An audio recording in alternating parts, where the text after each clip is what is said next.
మీ ఎలాంటి వ్యాపార ప్రకటనలకైనా వెంటనే మా ఛానల్ సంప్రదించండి. ప్రస్తుతం మనతో పాటు ప్రముఖ ఆధ్యాత్మికవేత్త వేదిక్ ఆస్ట్రాలజర్ అవినాష్ దాస్ గారు మనతో ఉన్నారు. గురువు గారితో మాట్లాడేద్దాం. నమస్కారం గురుగారు. నమస్కారం అండి. గురుగారు, మే నెల విశేషంగా ముందుగా మేషరాశి వాళ్ళకి ఎలా ఉండబోతుంది, వీళ్ళు ఎలాంటి జాగ్రత్తలు తీసుకోవాలి? మాసం మేషరాశి మే నెల చాలా బాగుండబోతుంది. చాలా నెలల తర్వాత, ఎన్నో మాసాల తర్వాత మళ్ళీ మంచి సమయం వచ్చిందని చెప్పవచ్చు. లగ్నంలో సూర్యుడు మరియు బుధుడు, అంటే బుధ ఆదిత్య యోగం. అంటే ఎవరైతే ఎస్పెషల్గా ఎగ్జామ్స్ రాస్తున్నారో పిల్లలు, ఇప్పుడు మనం చూస్తున్నాం 10th ఇంటర్ ఎంసెట్ చాలా ఎగ్జామ్స్ నడుస్తున్నాయి. సో ఎవరైతే ఎగ్జామ్స్ రాస్తున్నారో వాళ్ళకి ప్రథమ శ్రేణిలో మంచి మార్కులు రాబోతున్నాయి. అంటే మీకు రావాల్సిన దానికంటే ఒక 10 మార్కుల, ఒక 10-20 మార్క్స్ ఎక్కువనే వస్తాయి. తర్వాత గురువు, రాహు, కేతువు కూడా పర్మనెంట్ ప్లేస్మెంట్ చాలా బాగుంది. కాబట్టి వెనకల మనకు ఒక బేస్, ఒక మూలాధారం అనేది ఉంది. ఏ మనిషికైనా మూలాధార చక్రం చాలా ఇంపార్టెంట్. అది లేకపోతే ఇంకా లైఫ్ లేదు. మనకు బాడీలో వెన్నుపూస ఎంత ఇంపార్టెంటో అలానే చక్రాస్లో మూలాధార చక్ర అనేది చాలా ఇంపార్టెంట్. సో ఆ బేసిక్ రూట్ లెవెల్ బలం ఏదైతే ఉందో మనకు గురువు, రాహు, కేతు ఇస్తారు. అవి కూడా మంచి పొజిషన్లో ఉన్నాయి. కాబట్టి పాస్ అవడం అయితే గ్యారంటీ. మీరు ఫెయిల్ అయిపోతారు, అసలు నేను ఏం చదువుకోలేదు, అలాంటి వాళ్ళు కూడా పాస్ అయిపోతారు. ఇంకా కొంచెం కష్టపడి కొంచెం ముందుకు రావాలనుకుంటే వాళ్ళకైతే 90+ మార్క్స్ వస్తాయి స్టూడెంట్స్కి. సో స్టూడెంట్స్కి చాలా మంచి సమయం అని చెప్పొచ్చు. ఎందుకంటే ఇప్పుడు సీజన్ నడుస్తుంది. ఇప్పుడు మనకి వాళ్ళ డేటు ఆల్మోస్ట్ ఇది మే నెల కదా. సో మేషరాశి వాళ్ళకి నో డౌట్ చాలా మంచి టైం ఉంది. తర్వాత శుక్రుడు 2వ ఇంట్లో ఉన్నాడు. శుక్రుడు 2వ ఇంట్లో ఉన్నాడంటే ఏంటి?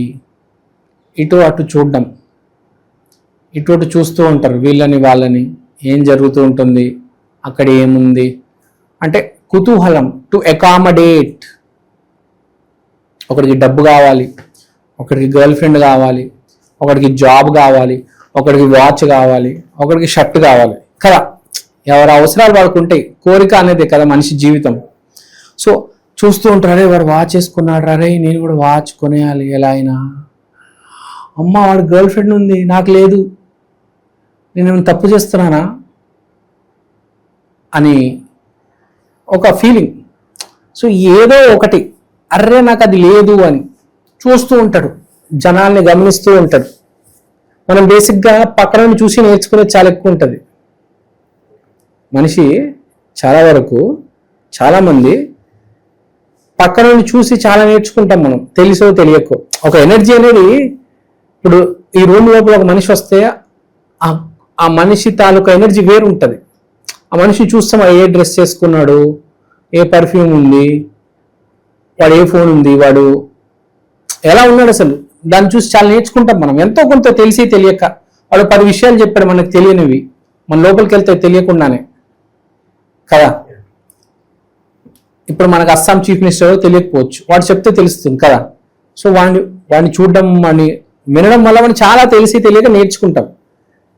సో అది కనిపిస్తుంది అన్నమాట. ఇది నీకు ఎగ్జామ్లో ఒక రకంగా హెల్ప్ అవుతుంది. అరే వాడు ఏం రాస్తున్నాడు, నేను మొత్తం రాసానా లేదా అంటే అన్ని రకాలుగా మన బెటర్మెంట్ కోసం కదా ఏదైనా. ఇప్పుడు సినిమా డైరెక్టర్ కూడా సినిమా కాపీ ఎందుకు చేస్తారు? వాడు బెటర్, సినిమా వాడికి బెటర్ అవ్వాలి కదా. ఇప్పుడు రాజమౌళి కావచ్చు, త్రివిక్రమ్ కావచ్చు, ఎవరైనా కాపీ కొడతారు. కాపీ కొట్టకుండా ఎవరు ఉండలేరు. ఎంత పెద్ద ఇంగ్లీష్ డైరెక్టర్ అయినా ఒక సీన్ అయినా కాపీ కొడతారు. ఎందుకు? వాళ్ళ ప్రోడక్ట్ని ఇంప్రూవ్ చేసుకోవడానికి. సో ఆ గమనించడం, మన పనిలో దాన్ని పెట్టడం, ఇంప్రూవ్ అవ్వడం బేసిక్గా. సో ఇది ఒక పాయింట్ మన మేషరాశి వాళ్ళకి. తర్వాత చంద్రుడు 7వ ఇంట్లో, అంటే వ్యాపార బుద్ధి. నాకేంటి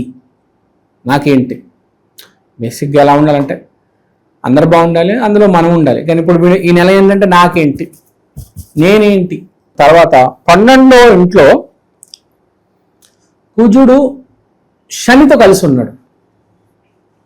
సో ఇక్కడ చెప్పేది ఏంటంటే బాగా కోపం వస్తుంది, కష్టపడేటోడికే కోపం వస్తుంది, ఖాళీ కూర్చున్నోడికి ఏం ఉండదు, లైఫ్ ఎంజాయ్ చేస్తూ పాజిటివ్గా ఎవడైతే ఉంటాడో ఆడి కోపం రాదు ఆడికి. ఎందుకంటే అన్నీ సరిగ్గా ఉంటాయి.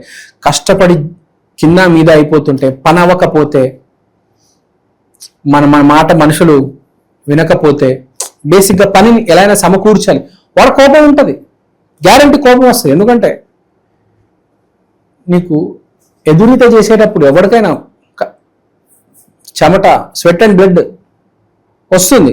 సో కోపం అనేది న్యాచురల్, కానీ ఆ సిచ్యువేషన్లో కూడా మనం కంట్రోల్ చేసుకోవాలి.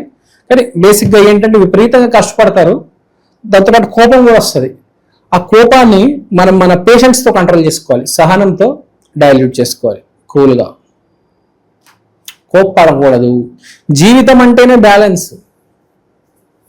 ఇప్పుడు ఎలా ఉంటుందంటే మనకి జీవితంలో మంచోడేమో కష్టపడడు, కష్టపడేటాడేమో మంచోడు కాదు. మనం అందుకని చెప్తూ ఉంటారు, ఒకసారి నేను చూసాను టీవీలో కూడా, ఎవరో చెప్పారు, మంచోడు బాగా కష్టపడేటోడు టాలెంట్ ఉన్నాడు, ఈ కాంబినేషన్ చాలా అరుదుగా ఉంటుందంట, తరచుగా ఉండదు. తరచుగా ఏముంటుంది మనకు, బాగా కష్టపడేటోడు లేకపోతే బాగా మంచోడు, ఇదే కనిపిస్తుంది. ఈ రెండు కాంబినేషన్ చాలా చాలా రేర్. లైక్ విరాట్ కోహ్లీ, అతనికి ఎంత మంచోడైనా ఇప్పుడు ఎంత కష్టపడుతున్నా ఒక టెన్షన్ అనేది ఉంటుంది. మీరు చూడండి, హ్యాపీగా ఉన్నాడు, జుట్టు ఫుల్ ఉంటుంది వాడికి, బాగా ఆలోచించేవాడు, బాగా కష్టపడేవాడికి జుట్టు తొందరగా ఊడిపోతుంది. బేసిక్గా స్ట్రెస్ వల్ల మీరు చూసుకుంటే చాలా డిఫరెన్స్ ఉంటుంది మనకు.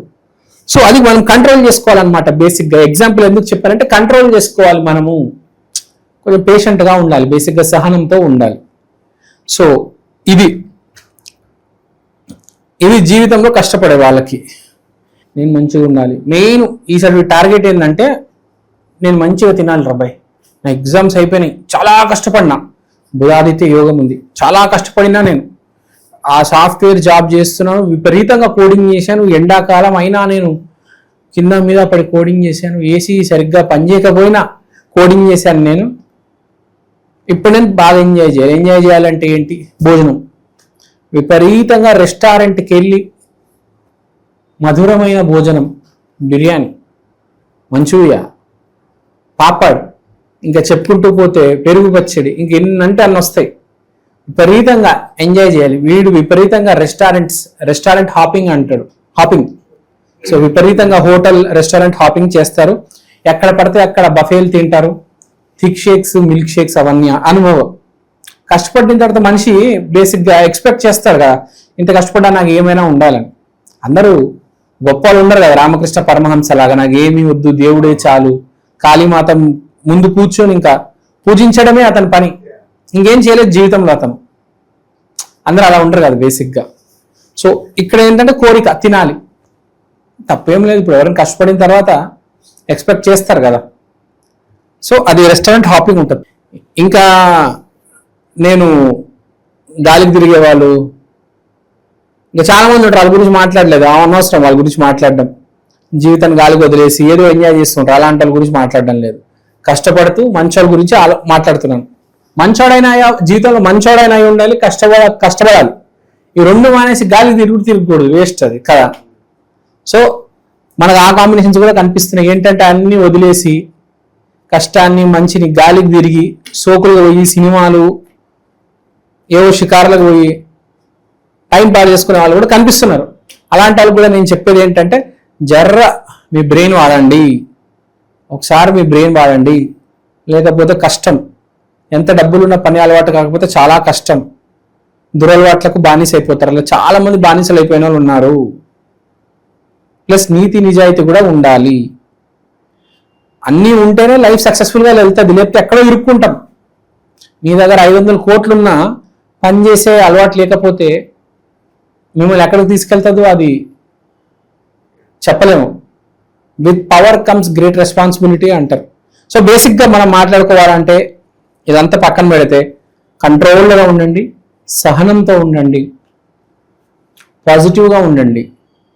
అండ్ మోస్ట్ ఇంపార్టెంట్, బుధ ఆదిత్య యోగం ఉంది కాబట్టి మైండ్ పనిచేస్తుంది కాబట్టి ఎలా ఆలోచించి మనం ఫ్యూచర్ని ఎలా డిసైడ్ చేసుకోవాలనేది రాసి పెట్టేసుకోండి. ఎందుకంటే మైండ్ ప్రతిసారి పనిచేయదు. తాళాలు పడిపోతే మూత పడిపోతుంది మైండ్, మనకు చాలాసార్లు దారి దొరకదు. సార్ బుధ ఆదిత్య యోగం ఉంది, ఈ సంవత్సరానికి కావాల్సినంత రాసేసుకోండి. ఇంత సంపాదించాలి, ఇంత కాపాడాలి, ఇంత ఇన్వెస్ట్ చేయాలి, ఇది అది ఇది అది అది. కొంతమంది చూస్తుంటాం మనం, ఒకటే రోజులో అన్నీ చేసేస్తారు. మీరు గమనించారో లేదో, వాళ్ళకి మైండ్ ఒకటే రోజు పనిచేస్తుంది అనమాట. కొంతమంది ఉంటారు స్పెషల్ కేసు, ఈ సూర్యుడు శని ఎవరికైతే జాతకంలో కలిసి ఉంటారు బాగా దగ్గరగా, వాడికి నెలకి 29 days మైండ్ పనిచేయదు, ఫుల్ స్ట్రెస్లో ఉంటాడు, పిచ్చి పిచ్చి కోపాలు. ఒక్కరోజు వాడికి మైండ్ పనిచేస్తుంది, అదే రోజు అన్ని నిర్ణయాలు తీసేసుకుంటాడు అనమాట, మొత్తం అన్నీ. సో అలాంటి బుధాదిత్య యోగం మనకి నెలంతుంది. సో నెలంతుంది కాబట్టి కూల్గా కూర్చొని మన ప్లాన్ వేసుకోవాలి. స్టూడెంట్స్, ఎంప్లాయీస్, స్టూడెంట్స్ అయితే నేను ఎగ్జామ్ ఎలా రాస్తున్నాను, ఫ్యూచర్లో ఏ కాలేజ్లో జాయిన్ అవ్వాలి. ఎంప్లాయీస్ అయితే నేను ఇప్పుడు ఎక్కడ ఉన్నాను, ఫ్యూచర్లో ఎక్కడ చూడాలనుకుంటున్నాను. వ్యాపారవేత్తలు కూడా వ్యాపారం ఎలా నడుస్తుంది, ఫ్యూచర్లో ఎక్కడ ఇన్వెస్ట్మెంట్ చేయాలి.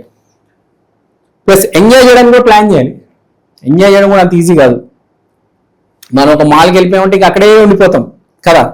అలా కాకుండా అన్ని కవర్ చేయాలి, ఎక్కడెక్కడికి వెళ్ళాలి, చాలా ఉంటాయి. ఈ జామింగ్, క్లబ్బింగ్, రన్నింగ్ అన్ని బ్యాలెన్స్ చేసుకోవాలి. సో బుధాదిత్య యోగం ఈ నెల మేషరాశి వాళ్ళకి బాగుంది, సో వాడుకోండి. చిన్న చిన్న రెమెడీస్ చేసుకోవాలి. బేసిక్గా మేషరాశి అంటే ఆంజనేయ స్వామి కటాక్షం. మంగళవారం రోజు ఆంజనేయ స్వామి గుడికి వెళ్ళండి. మధ్యాహ్నం 12ంటికి బాగా వేడి మీద ఉన్నప్పుడు వెళ్ళండి, వెళ్ళి స్వామి ఆశీర్వాదం తీసుకొని రండి, అద్భుతంగా ఉంటుంది. ఓవరాల్గా ఈ మేషరాశి వాళ్ళకి మే నెల ఏ విధంగా ఉంటుందో మంచి విశ్లేషణ అందించేస్తారు. ధన్యవాదాలు. ధన్యవాదాలు.